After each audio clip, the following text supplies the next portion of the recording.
అవన్నీ ఏం లేదు. Straight connection, direct connection to heaven.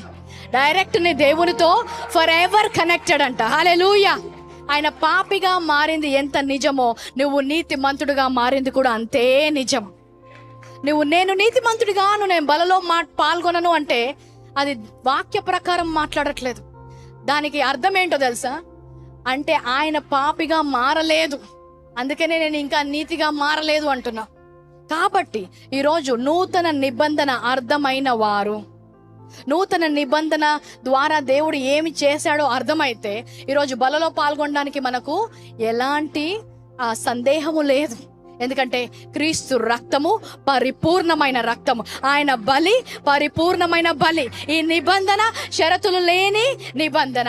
ఆయన నా పాపములు ఎన్నడూ జ్ఞాపకము చేసుకోడు. కాబట్టి నీతిమంతుడిగా ఈ బలలో నూతన నిబంధనలో చేయి వేస్తున్నాం.